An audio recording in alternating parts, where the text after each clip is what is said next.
Hello and welcome, ladies and gentlemen. My name's 1000 Colors, and today we're going to be playing ICY Frostbite Edition. So I hope you guys enjoy. So, I imagine most of you probably haven't heard of this game. I would say this is on my list of, like, one of my favourite games. It's not on the very top of that list, but it's on the list. It's on the list. And by no means is it a perfect game, but I like it. It's got this, like, just this little charm to it, and I really like it. So basically what it is it's just an RPG. I don't know what genre of RPG. It's not a point and click, but that's pretty much all you do. Okay, so I'm gonna make my character right now. You can see all the portraits here.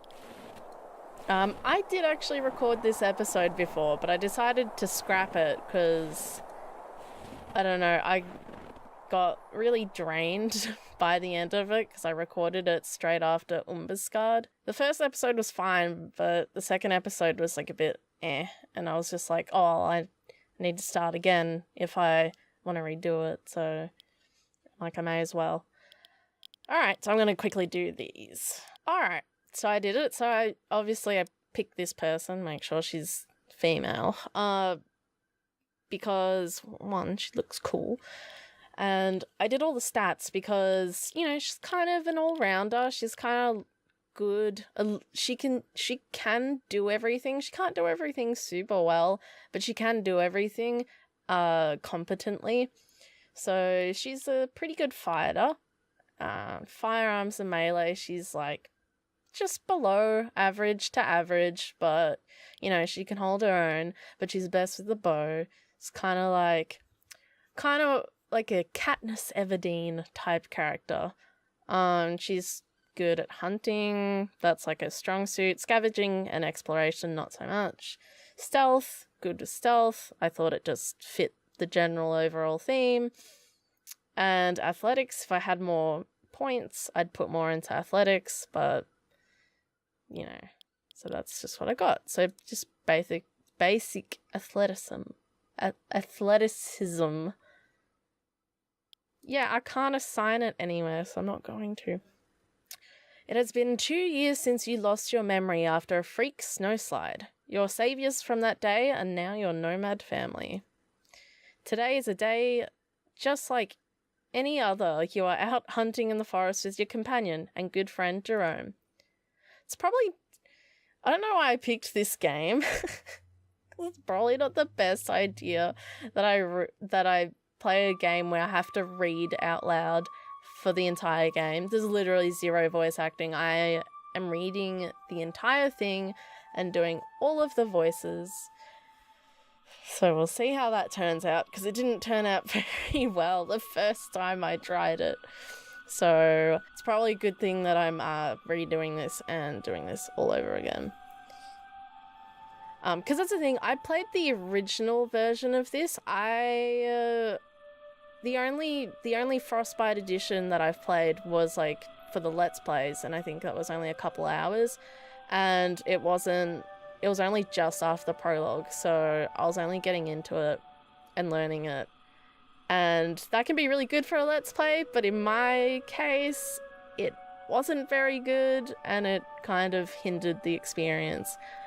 And I wasn't looking forward to editing it, so I just said, screw it, do it again. Alright. You wake up in the woods, surrounded by snow and massive old trees. A cold wind is blowing in your face, and your arms and legs are chilled to the bone. Oh yeah, what I forgot to say before was I'm not the best at reading out loud because my brain kind of just doesn't sync up with my mouth half the time, so good luck with that. Your companion, Jerome. You feel a gentle tap on your shoulder. It's Jerome waking you up. Alright, let's try and do some voices.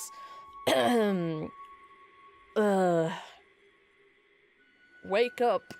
A beast took the bait we'd set. He smiles at you and whispers, "Come on." I gave him like this shitty southern accent, and I don't know why I can't do it right now. I can't just bring it up. My name's Jerome. Yeah, that's what I was doing. That's the one. Okay. You feel confused, and the white glowing snow disorientates you, but you manage to get on your feet. The old man looks at you with a friendly smile, waiting for your brain to start working again. Well, Jerome, you're going to be waiting a very long time, because that day will never come.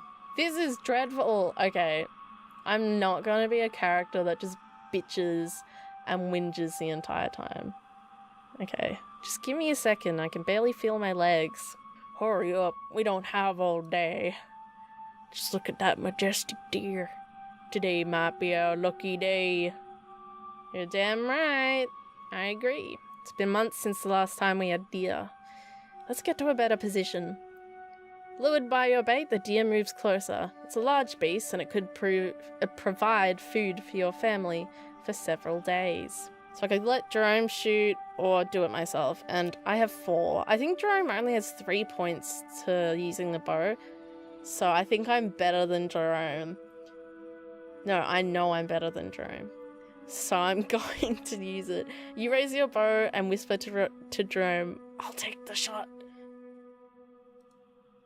I'll take the shot. Jerome smiles at you and lowers his bow. It's all yours. But if you miss, I may have to make another plan for dinner. Dinner. Me! He's gonna eat me. He's going to be a cannibal. We're all secretly cannibals. Not really. You slowly draw your bow, pointing the arrow at the deer's head. You hold your breath, then shoot. It's a perfect shot, and the deer falls on the snow with a muffled sound and gurgles on its own blood. No, that's... Oh, God. I see why people are vegan and vegetarian. We are living in, like, a winter wasteland, so... You know, being vegetarian and being vegan aren't really options. Perfect shot. That's exactly why I wanted you to come with me. Let's go grab our dinner. Jerome starts walking towards the deer's carcass. You step closer to the deer. The snow under the dead beast is slowly turning red. Today's dinner will be a feast. Let's head back. He looks up at the sun. It's not even noon yet. Hector will find some other things for us to do. You can be sure of that. You tie the deer to a strong pole and head back to camp. Jerome keeps talking the whole way back, clearly excited by the successful hunt. Obviously, because I'm the best hunter. The map is divided into nodes. Okay, yeah. So basically the difference between like the Frostbite edition, which is the Frostbite edition, I didn't explain what it was in the first place. Frostbite edition is basically a completely redone game. So basically they remade the entire game in Unreal 4 engine, is it? I think. And how it used to be was that instead of like traveling straight to a node, you had to like slowly, like at a snail's pace, like watch the thing float along, like go with footstep sounds all the way to like where you wanted to go. It meant you got more freedom to go around, but I guess they saw no need in doing it because, yeah. And also it could lead you to going to a lot of dead ends if you went to like the edge of the map and there's nothing there and you just wasted a whole heap of food. I guess that adds to the realism, but I guess it's a game, so they wanted to, I don't know, make it nicer to gamers. I don't know. But this is a lot easier and a lot quicker to do, so I highly approve of that change.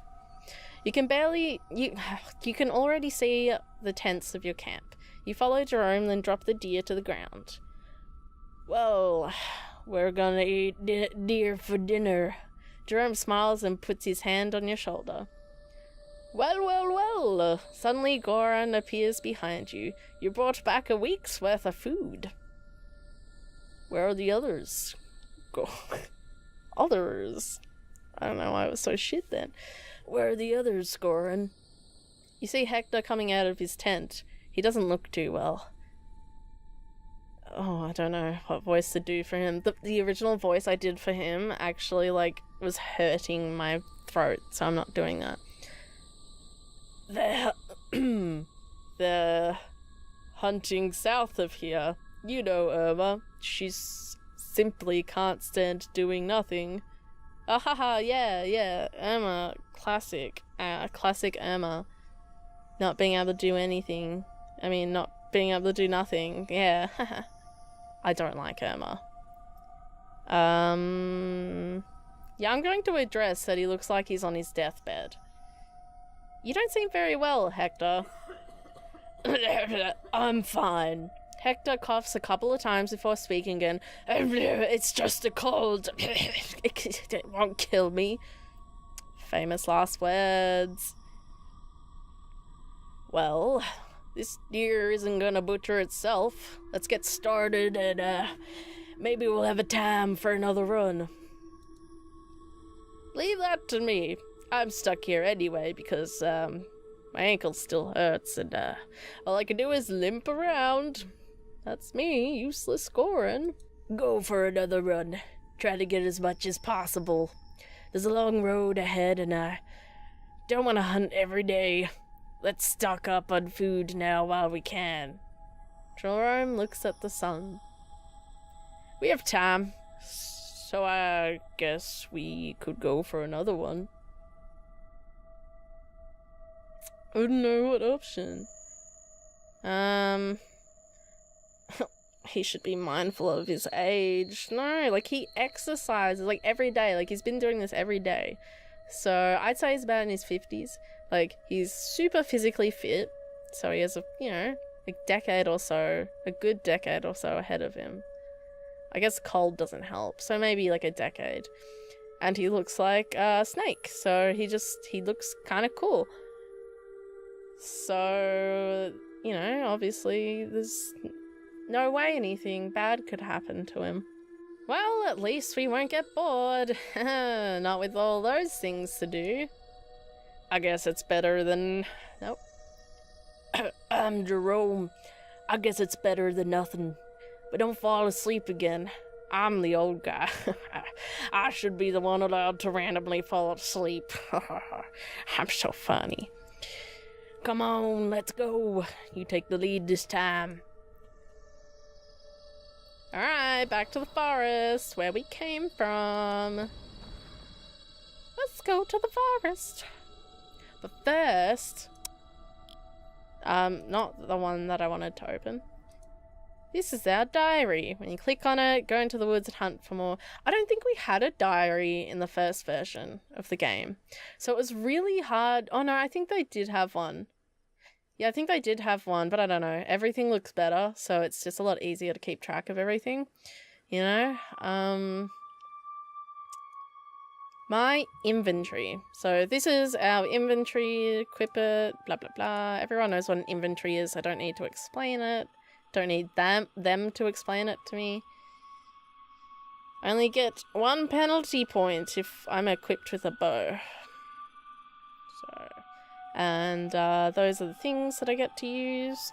So basically, the combat has changed from the original one. I think the original one used to be more like text-based responses. So it didn't have all of this stuff. It'd be more like, oh, just shoot them with your bow. And it was like as simple as that. So it was really easy to win battles with minimal, like with little to no damage. Like a lot of the time, even when battles were supposed to be difficult, a lot of the time I would, like my team or my party would come out totally unscathed. So the combat was pretty boring. It was pretty pointless. Like I may as well have not been in combat at all. But anyways, those are the moves that I can use. You'll see the combat later. Survivor bow, plain hand mode bow crafted from simple materials and reliable enough to be used for hunting or fighting. Heavy clothes. Clothes provide little protection from bullets, but are quite useful against the cold. So I guess that gives me extra health. It's good. And that's all the shit that I can do. And yeah, so he's he's skilled in the same stuff as me, except he's got one less for bow, which is actually surprising because Jerome, you'd think he'd be like 5. I would expect 5, you know. A badass compound bow used to kill any fool who considers bows useless. And also the bow ability includes crossbows as well, which, you know, they're totally the same thing, right? They're not, but whatever, it makes the game easier. And they added crafting as well, which I thought was really neat, because crafting was not in the original game, so that's a completely new feature. Blah, blah, blah. I know how to play. Yeah, hunting's safe. Let's do that shit. And that's what we brought back. Take some time to find anything to hunt down, but before the end of the day, you and your companions emerge from the trees with some game. Success! So got some fur, timber, animal fat, meat. I will take all of that. And the meat goes up here. It did not just, like, disappear. You're walking and looking around, hoping to see some movement. Then Jerome puts his hand on your shoulder and begins to speak. It's getting late. We should go back. If Hector wants to stock up on food so much, it's because we're going to be traveling for at least a week. And, we don't want to be tired. Tomorrow we might have to walk for the entire day. No, I think you're just getting old, Jerome. Jerome smiles. Yes, and you should respect the wisdom of your elders. Yeah, whatever. Whatever, Gramps. You're right. Let's get a decent night's sleep. Let's see if the others found something. Hector's not the only one getting tired of stopping every 2 days to hunt for food. Let's go back to camp. Finally, I really need some rest. He's a main character, so I get to do his voice the entire time. By the end of this playthrough, I hope that I'm good at it. I just need to, like, drink a lot of water, because it just really dries out my throat. And my vocal cords. You take a look around camp. Your companions are talking and taking care of dinner. Looks like everyone made it back safely. Goran approaches you. So, how did it go? Yeah, not too bad. We brought back some more food. Come near the fire. Dinner's almost ready. You will need it for tomorrow. Hector seems eager to move out as soon as possible in the morning. You take your seat near the fire, exchanging greetings with the others. Irma, Goran's wife, starts giving out plates of cooked meat to the group. Let's be thankful to our hunters for the meat we're about to eat. Hector coughs after speaking. Will you tell us where we're headed? That's the type of voice that I was doing. Not far from here. Tomorrow we'll go to a nearby town for scavenging. I hope to find something useful for our upcoming travels. No, I mean, where are we gonna end up in the long run? Where will we spend the winter? We will travel south, far from any common route. We must get away from the plains. The plains are becoming dangerous, and I'm not talking about all the bandit activity. There are rumors about the Red Horsemen prowling the area in increasingly growing numbers. What does it mean? I'm tired of traveling without purpose. We have always stayed in the plains. Why should we travel to unknown lands? Don't worry, it's all snow and cold just like here. You won't be missing much. I don't care what we do. If the plains have become that dangerous, then we should probably leave. I won't put my children at risk without a reason, and travelling far away from any known route is a huge risk, especially when the only thing we know is that we're going south. I love doing her voice so much. Because she just annoys me so very much.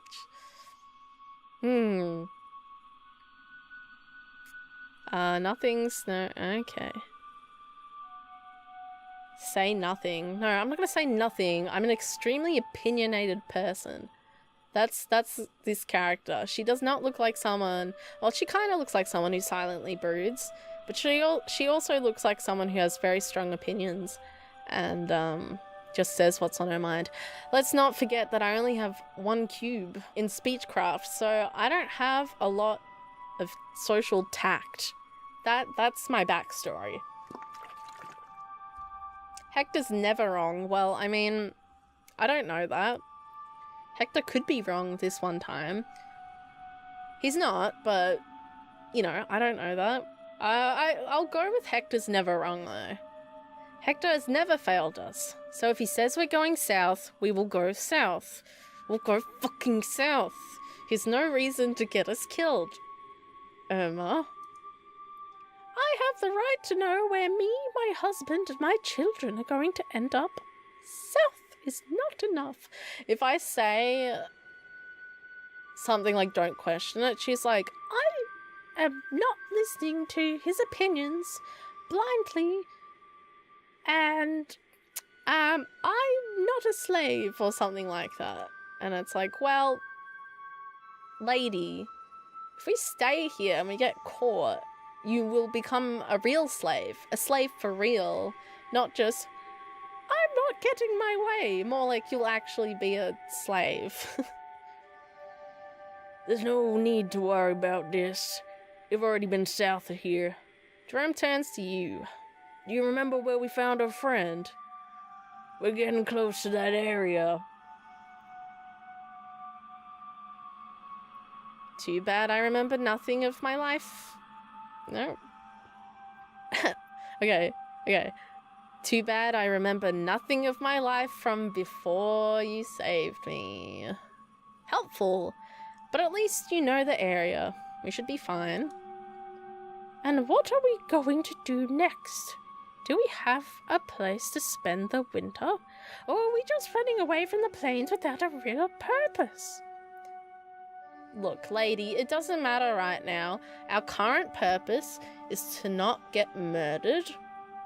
And then we'll come up with another purpose, like to settle down. But our current objective is to not get murdered or enslaved. I think that's a pretty good one. That's a pretty good purpose. I don't know. I don't know if you value your husband, or your children's lives, but I value mine, so... Hector is becoming annoyed. I already said that the plains are becoming dangerous. You don't want a Red Horseman clan to attack us and enslave the survivors, do you? It's better to walk on the mantle for the entire winter than to face them. The sooner we run away, the safer we'll be. We'll know what to do. So pretty much like these things. So it is the best solution because it's the only solution. Like, we don't have a choice if we want to maintain our freedom, and that we don't have a choice. And we don't, yeah. These are hard times ahead. My character doesn't really focus on that bullshit. These are hard times ahead. Well, whatever. Oh well. We'll figure out what to do. See? Much more optimistic. If the plains are actually becoming that dangerous, we have no other choice but to run away. And that's what I thought. I'm not eager to walk on unknown routes either, but at least we won't have to face the Red Horseman. Fair. Am I the only one with a working brain around here? We'll be running into the unknown. We just explained...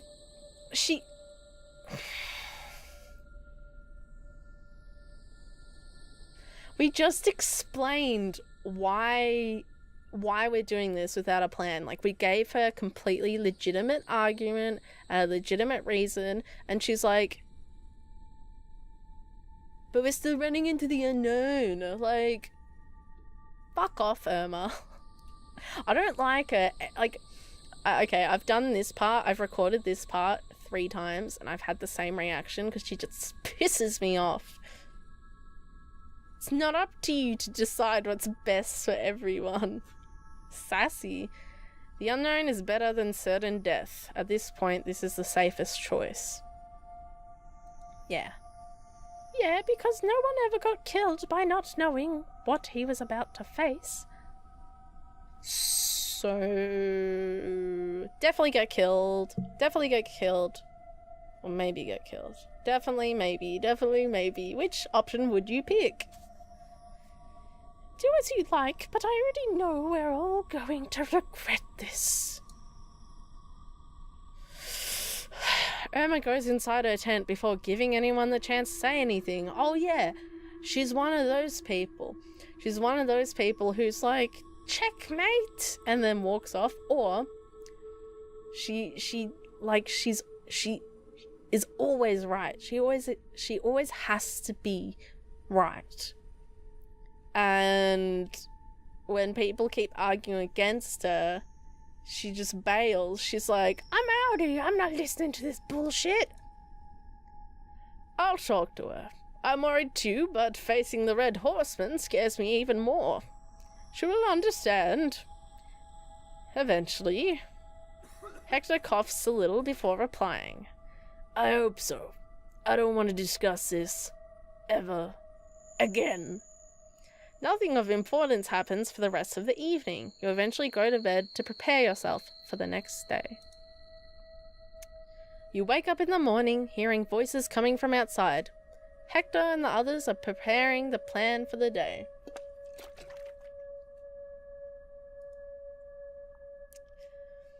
Okay, people, we will now spread out in pairs and search for anything useful in that small town over there. Be especially on the lookout for any tools. Irma will stay here with the children and guard our stuff. If anything happens, just scream. Scream like a little bitch. I will go with Jerome, and Goran, you'll go with Mark. Hector turns to you, and you will go with Dimitra.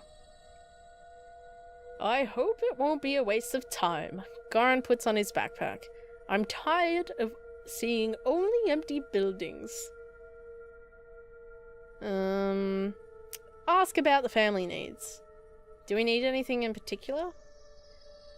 Tools, and anything we can sell or use. But I won't complain if you bring back an assault rifle. Ha ha ha. Ha ha ha.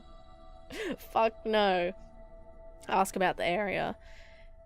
Is there anything that we need to know about this place? It's an ancient town, so there's a lot of places here. I hope we can find something to scavenge, something left behind. Man, I wish I was a male so I could, use my testosterone voice. But alas, I am not. Alright, come on, Dimitra, let's go. Dimitra nods at you. She's cool as... but I also give her a robot voice. So I think that makes her cooler, to be honest. She just looks dead inside and emotionless, but like badass at the same time. Like a Terminator, you know? I'll follow your lead. Okay, I won't do it that bad. I'll follow your lead. I just gave her a bored voice. So I think I'm gonna keep her voice being extremely bored, you know? I don't want to be here. Please end my suffering. We found an old fam. We found some shit that other people did not. Your group spreads across the farm buildings and starts searching for loot. Even though the place has already been ransacked, you nevertheless find a few handy items. A cloth, sewing kits, and leather. It's close to nightfall. We should head back to camp. Demetra stops in her tracks. I'm getting shivers all over. And it's not from the cold. There's something dark out there, waiting for us to close our eyes so it may take us by surprise. Nah, I'm not gonna dismiss her and be like, you're just being paranoid. I'm gonna be intuitive as well. Because she would be pretty intuitive. She looks like it. I have the same feeling. It's not good. It's not a good feeling. Then we should keep our eyes open and watch over those we care about. It seems to me that they have forgotten the true nature of this world. We'll stay vigilant and be ready for anything. Hell yeah! Let's just hope that keeping our eyes open will be enough to face whatever it is that awaits us. We better move while there's still some sunlight. Whoop, whoop, whoop, whoop, whoop, whoop, whoop. You reach the camp after a few hours. Goran spots you from a distance and raises his hand in greeting. You can see sadness in his face. What's going on? It's not easy to say. Goran takes a deep breath. Hector is badly sick. He passed out a few hours ago. He's in his tent now, but he's barely able to breathe. How was that possible? He didn't seem that sick. He's a proud bastard. Probably put on his best face and refused to admit how bad he really felt. The fuck? Siri just turned on out of nowhere and was like, I'm gonna record your voice. Okay, Google. You see Jerome coming out of Hector's tent, his face painted with suffering. As far as you know, he and Hector had been good friends for a long time. People gather around Hector's tent in silence. Mark finally asks a question on everyone's mind. How is he? In that exact same moment, Irma comes out of the tent. Jerome sighs. It's over. There was nothing we could do. Oh my god! Why didn't he say anything about his health? You know Hector. He wanted us to get away from the plains, and he didn't want anything to stop us. Goran stays silent for a minute. Then he raises his head and speaks again. I will prepare the body for the funeral. You should go and take some rest. People scatter around while Jerome comes near you and sighs again. The two of you are now alone. I met Hector more than 20 years ago, and yet he said nothing. Not to anyone. Not to me. He just died and left a mess behind him. Tomorrow we'll need to vote for our new leader, and that's gonna be total chaos. Everyone will bicker, and I bet Irma will go crazy again and threaten people while screaming like a lunatic. Women! Damn women!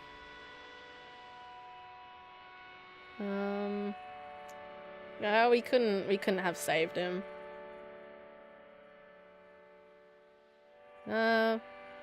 We will pull through, but I want to acknowledge his feelings. I'm really sorry for your loss. Thank you. But I've seen more friends die in my time. I'm lucky to be old, but hopefully I won't have to attend another friend's funeral. I need to be alone. Call me when Goran's finished up with the pyre. Jerome walks away and sits down outside the camp.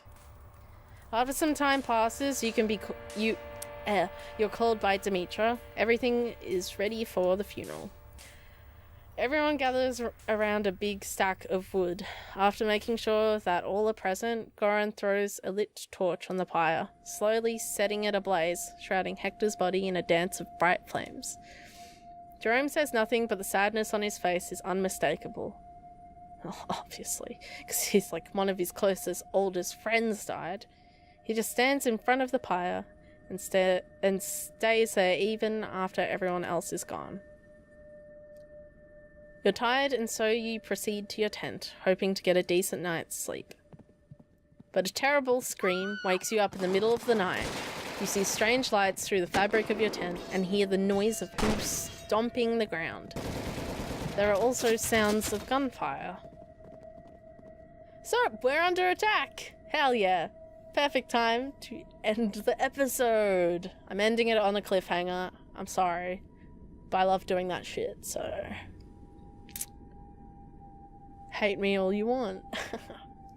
Alright, so, yep, I'm gonna end the episode there. So, I'm really excited to play this game because... and share this with you guys, because I really enjoyed this game. It was really fun to play by myself, so... it's I think it's gonna be really fun to do the voices and that. Even if I'm shit at it, it's a bit of fun. It's nothing serious. So yeah, hope you guys enjoyed and hope to see you guys in the next episode. So good day, good night, and farewell.